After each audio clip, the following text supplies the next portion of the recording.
This is the Ebb and Flow podcast with Eide Bailly, where you'll find inspired insights on forward movements in the middle market. Now let's get to the show. Hello and welcome to Ebb and Flow. I'm your host, Clinton Larson, and joining me today again as my co-host is Jenni Huotari, partner in charge of business outsourcing and strategy. Hello, Jenni. Hello, Clinton. Thanks for having me back. I am glad you're back, and I'm excited for today's show because we have as our guest Nathan McMurtrey, who's a principal at Eide Bailly and leads our data analytics group. Welcome to the podcast, Nathan. Thank you very much. It's super exciting to be with you today. And you know, Jenni, we've been talking lately on the podcast about how last year really forced businesses to have to adapt and change the way they do business. And now looking forward, they are realizing that they maybe can't ever go back to doing business the way that they used to do it. Yeah, certainly, Clinton. You know, in addition to some of the things we discussed, like more reliance on technology, whether it's allowing our teams to work in a virtual environment or it's using processes and systems and ingesting information in that manner. And in addition to all the changing business models as a result to the pandemic, whether it was supplying a product or a service in a different way or slightly modifying what it is that you were offered.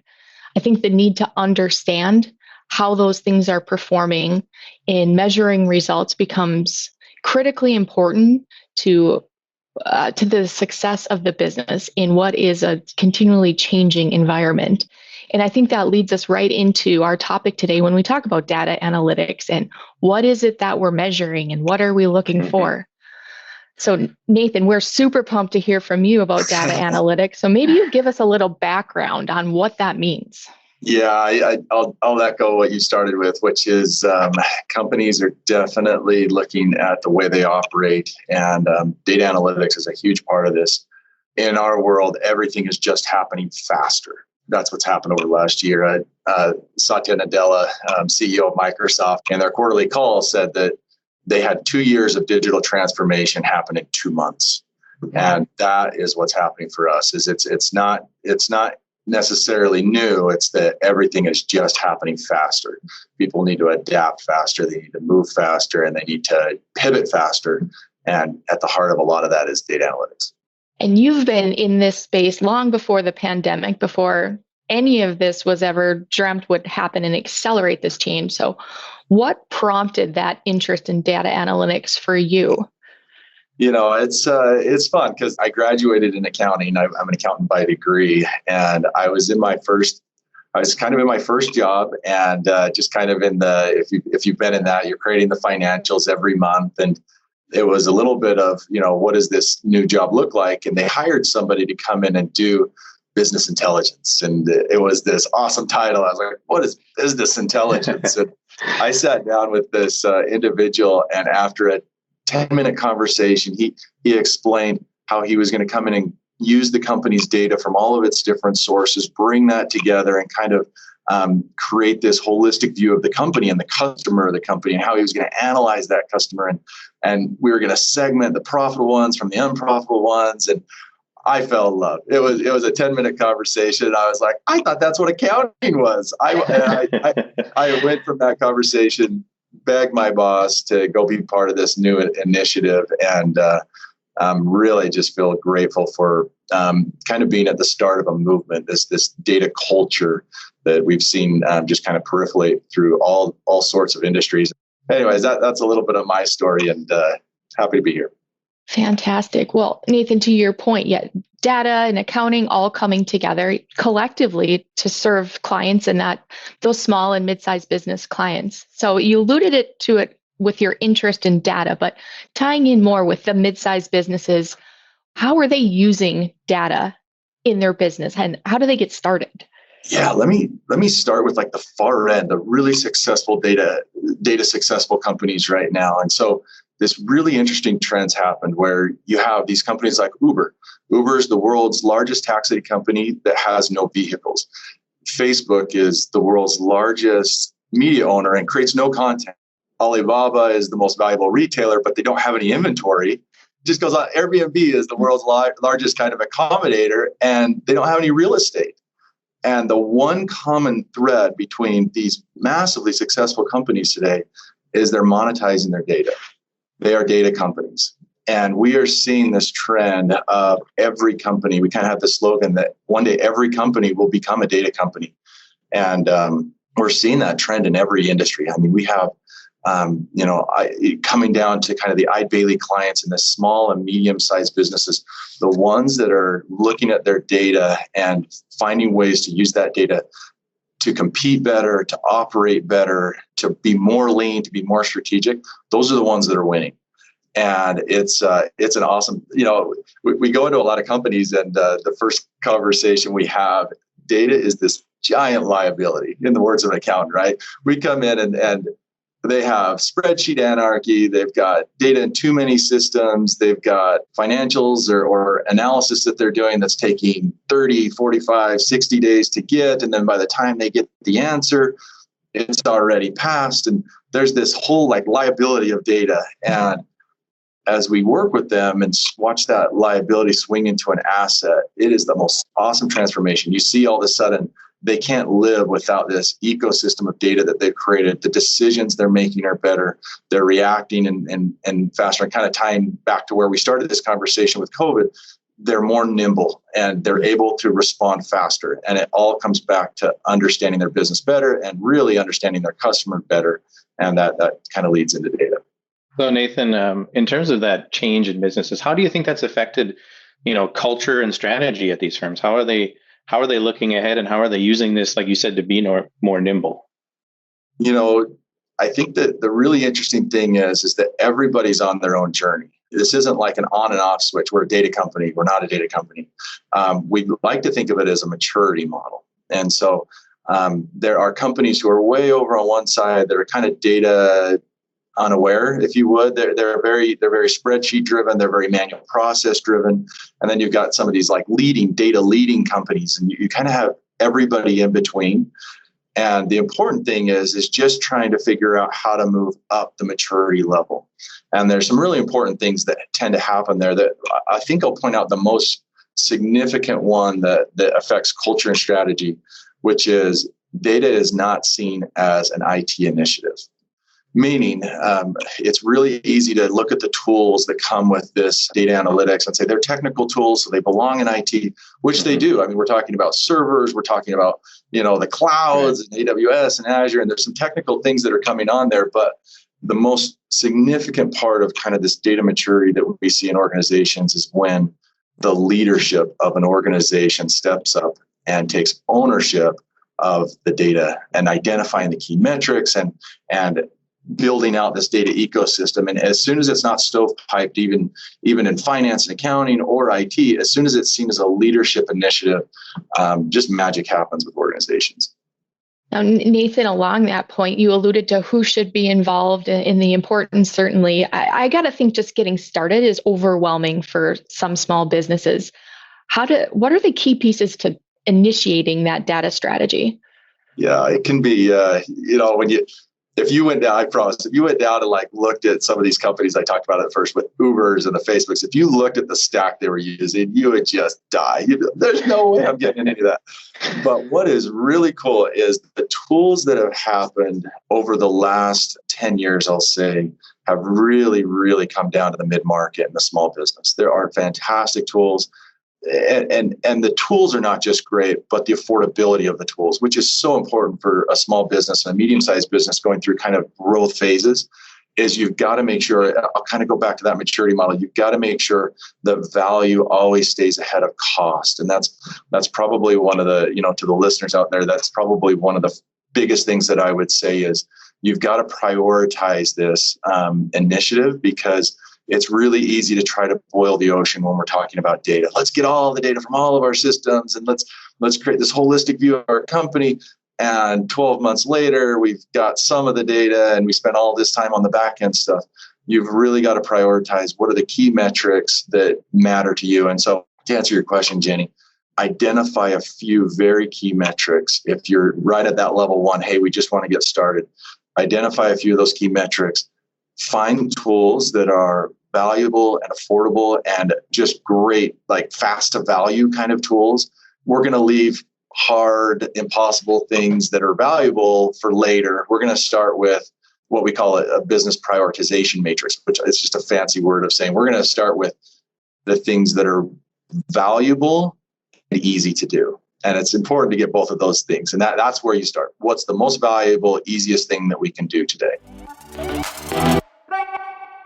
If you've enjoyed listening to the Ebb and Flow podcast, be sure to subscribe on your favorite podcast platform so that you never miss an episode. Also, please take a moment to share it with your professional network and leave us a review. That way, we'll be able to reach a larger audience, providing business leaders with inspired insight on forward movement in the middle market.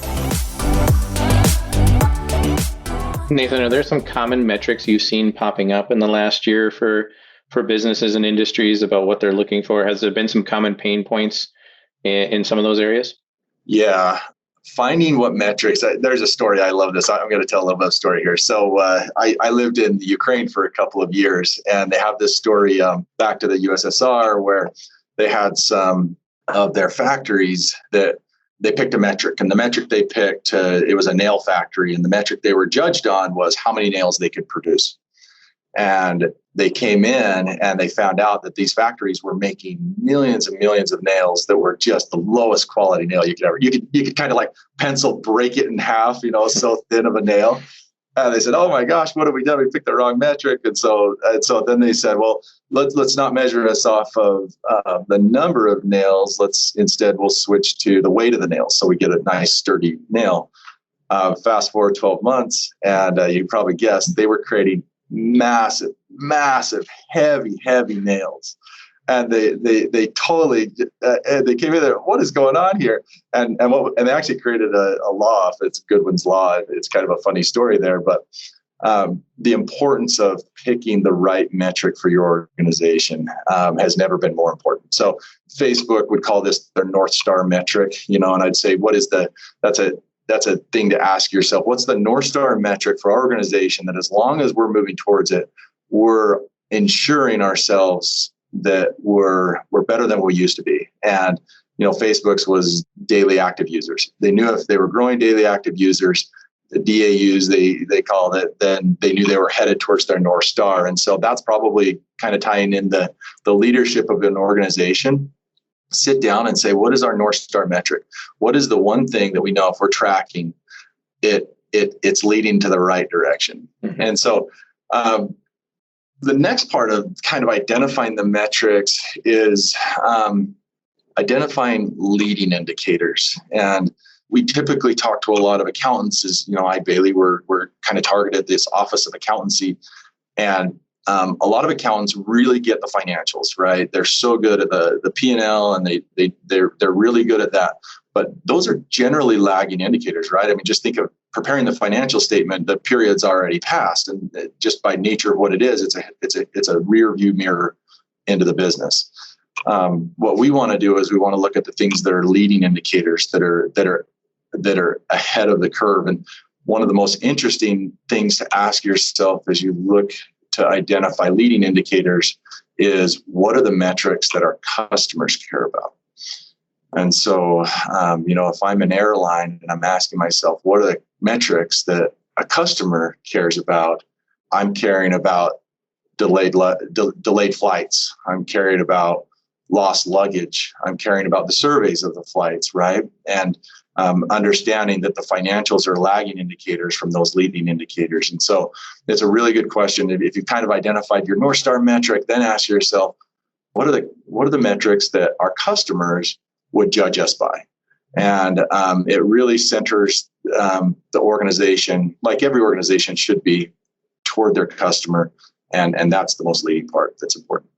Good thoughts on that. So obviously with the example of the nail story and then the airlines and the customer story, those are non-financial items. So you're probably working with information coming from multiple systems for these clients. If I'm a business owner, I've got to figure out how to get you information from multiple systems in order to analyze my data.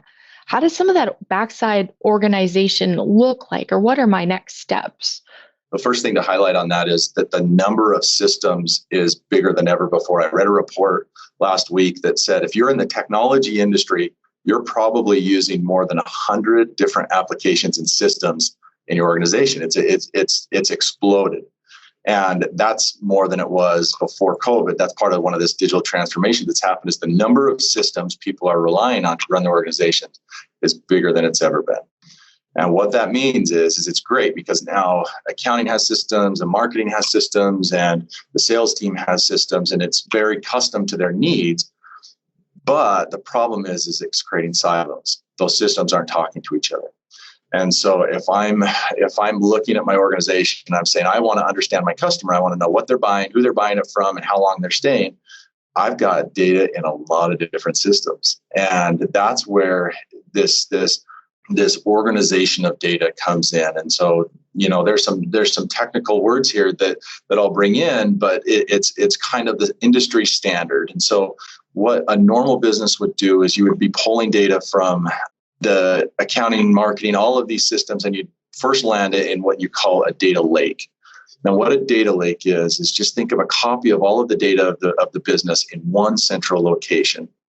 We haven't changed that data from the system, but now we have one central place so that if somebody wants to see what the data straight out of Salesforce looks like, or straight out of NetSuite looks like, we don't have to go back to NetSuite and Salesforce.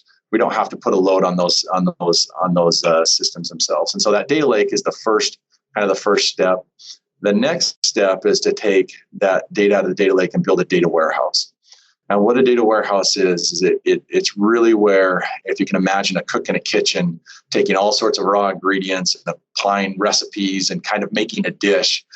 That's what's happening in a data warehouse. Is we're applying business rules. We're making data accurate. We're kind of creating this single source of truth by the time we're done. And there's kind of a lot of heavy lifting that happens there. But when we're done with the data warehouse, we have this single source of truth, one place for the whole organization to go and get accurate, clean, and timely information. And then the last piece of that kind of three-step process, data lake, data warehouse, and then data visualization. The visualization side it's all about kind of, if you can imagine the dining room of a restaurant, right? We care about how people are interacting with data. We want to make sure they're understanding the data that they're getting, that the definition of what they're looking at. So if somebody's looking at revenue and they're looking at sales, they know exactly what that has gone into that data. We're making it really as wide as possible. We really want as many people in an organization coming to that data and helping them make better decisions for their part of their job as possible. And so that's kind of the data visualization side of the business. So Nathan, hitting on some of this and the changes that we're seeing going forward, which may be known, but probably filled with a lot of unknown. How are our businesses using this data to help forecast and anticipate future results? That's a really good question, because on the higher levels of maturity, you start getting into some really exciting things that are happening with data science, machine learning, and AI. And it goes right into forecasting for a business. All of the tools that we kind of embrace at Eide Bailly come with data science pieces now. It's just data science, it kind of snuck up on us, right? It's in our applications. It's not something outside. There's something in Salesforce and NetSuite that they have all these data science pieces. Well, it's the same way with the data visualization tools. So if I'm forecasting revenues, there's some drivers in my head, right? So I know that if I get this many users, this many new customers next year, I'm going to get this result as a business. But there's also some awesome regression analysis. There's also some algorithms that I can apply to the data to really get smart about where we're projecting for forecasting. And so there is, and this is probably its own podcast, but there is some very advanced analytics things that are happening that are meaningful. I think 10 years ago, all of these things would have been completely out of reach for mid-sized small business. And today they're extremely accessible and valuable to helping fast-growing, medium-sized businesses be more successful. Nathan, you mentioned that in the future, every company will likely be a data company. What have you seen in terms of adoption rates? How are people embracing this technology? I mean, what's been your track sort of since you started in data analytics till now? How has it grown? Yeah, it's tremendous. There's not a single industry that Eide Bailly helps that is not using data more than it was a year ago, 2 years ago, 5 years ago. It from healthcare to government to retail, to dentists. It truly, it's amazing. It doesn't matter. Construction is another one. It doesn't really matter what industry it is. The embracing of how are we going to use our data to make smarter, better decisions so that we can really be more valuable to our customers. And, in the end, it's all about, in business, it's all about creating this sustainable competitive advantage. And today, organizations that are using data better are creating that sustainable competitive advantage. They're building walls around what they know and what they do. And it's awesome. It's such a cool time to be a part of it. There's just, the wind is definitely blowing in this direction. And it's been a whole lot of fun to see this transformation. Nathan, I got to think one of the struggles for small, mid-sized businesses is just getting started. What are their first steps, or what are the things that they focus on first in order to start this digital journey towards data analytics? Think top down, not bottom up. What I mean by that. So instead of going, hey, we're going to do this analytics thing, let's find out let's go talk about all our systems, which is a very kind of IT way to do things. So what's all the systems that we have? Gather your leadership team together, identify what that North Star metric is for your organization, what those leading indicators are that you want, and then deliver it to a team and say, what would it take? Which of these is the easiest? What would it take to go get the data in a centralized location? And I would very much focus on those three levels. So the data lake, data warehouse, data visualization. Start with the data visualization. Even though that's the last step, start with the data visualization, because we've got to get data into the hands of the users so that they can start seeing, understanding, and questioning. Is this data right? Is this why can't I get this data faster? I actually need this other metric to go with this metric to make sense of this. You need the business to start engaging, and that all happens in the data visualization layer. And so start there. The caution is it creates a little bit of anarchy. All of a sudden, everybody's got their own report and their own number. And if you hit that point, it's actually a really exciting point, because you're saying, isn't this wonderful? We've got so many people trying to be smarter at their individual jobs. Now we've got to start paying more attention to those back end things. And that's where things do get more technical, but keep that value ahead of cost as you try to organize your data into one single source of truth. And, think of it as a maturity model. How do we get better? How do we get better? How do we get better? Instead of trying to boil the whole ocean at once. I think this is our second straight podcast with that phrase, don't try to boil the ocean. Yep. So I think that's just the key takeaway for the Ebb and Flow podcast. Boiling the ocean. There you go. That's your podcast. Well, wow, Nathan, that was really illuminating. I think I have a better grasp of data analytics, definitely better than I did when I signed on to this podcast. That's for sure. So thank you very much for being here. It's been a really great conversation. Yeah, I wouldn't be very good at my job if I couldn't talk about analytics for a very long time. So there's obviously a lot that could be said. I think, just as kind of winding up, if there's anything I would say, it's really think top down with your metrics. Think of how you can be more nimble with better data at your organization, and really see yourself and your leadership team as the champions of your data strategy. I think those are kind of the key points that I would just tell everybody listening to take away. Thank you for listening to today's episode of the Ebb and Flow podcast. Be sure to subscribe wherever you listen to podcasts so you never miss an episode. At Eide Bailly, what inspires you inspires us. We provide a suite of accounting, advisory, and technology services with your business in mind. Visit our website to access tools and resources tailored for you. eidebailly.com/ebbflow. This podcast is distributed with the understanding that Eide Bailly LLP is not rendering legal, accounting, or other professional advice. Listeners should consult with their business advisors before acting on any of the information or opinions shared. For audience questions and topic ideas, visit eidebailly.com/ebbflow. That's eidebailly.com/ebbflow. Thanks for listening, and don't forget to tune in next time.